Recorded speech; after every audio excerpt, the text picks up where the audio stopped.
Hello बच्चों, let's read this question. The question say that correct statement about the following compound P and Q is. अब यहाँ पर दो compound है, compound P, compound Q। इसके regarding यहाँ पर चार स्टेटमेंट गिवन है।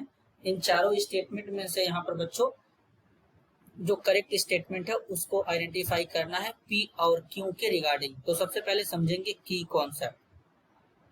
अब की कॉन्सेप्ट क्या होगा बच्चों?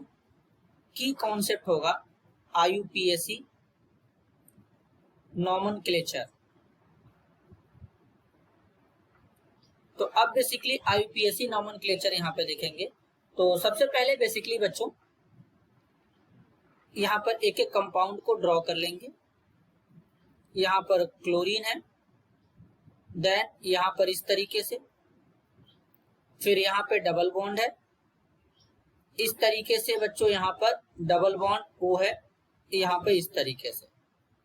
इस डबल बॉन्ड को बच्चों थोड़ा अच्छे से यहाँ पे ड्रॉ कर लेंगे तो इस तरीके से यहाँ पर ये क्लियर हो जाएगा। अब जरा ध्यान से समझेंगे, ये कंपाउंड P है और कंपाउंड Q को भी यहाँ पर डेवलप कर लेंगे बच्चों। ये P है, Q को डेवलप करेंगे। एक 5 मेंबर्ड रिंग है,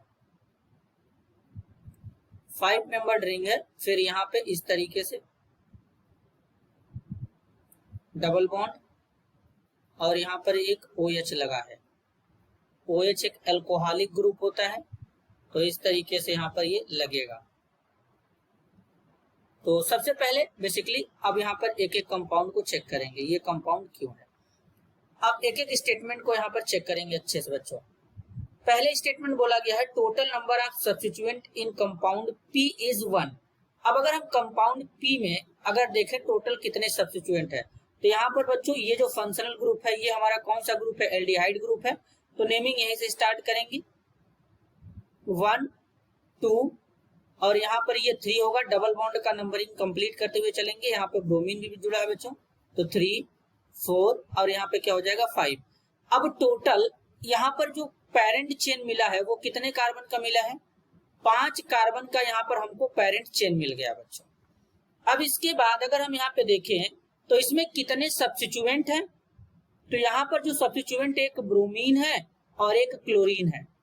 अब ये यहाँ पर बेसिकली 2 सब्स्टिट्यूएंट हो जाएंगे बच्चों। अब ये जो हमारा ग्रुप है यहाँ से ये सब्स्टिट्यूएंट नहीं होगा, इसका भी यहाँ पे नंबरिंग होगा बच्चों।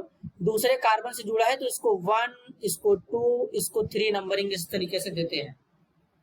तो यानी सब्स्टिट्यूएंट इसमें केवल कितने हैं? 2 सब्स्टिट्यूएंट है। तो इसमें सब्स्टिट्यूएंट कितने हैं? 2 है, जबकि यहाँ पर बोला गया है 1 है। तो पहला वाला स्टेटमेंट गलत हो जाएगा। दूसरे में बोला गया total number of carbon atom in parent chain of compound Q is 3।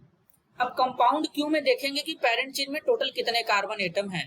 तो सबसे पहले यहाँ से इस कार्बन से डायरेक्ट फंक्शनल ग्रुप जुड़ा है बच्चों OH, तो नंबरिंग यहाँ से करेंगे। कार्बन नंबर 1 देंगे, 2 देंगे, डबल बॉन्ड का नंबरिंग कंप्लीट करेंगे इसको, तो यहाँ पर ये हो जाएगा कार्बन नंबर 3।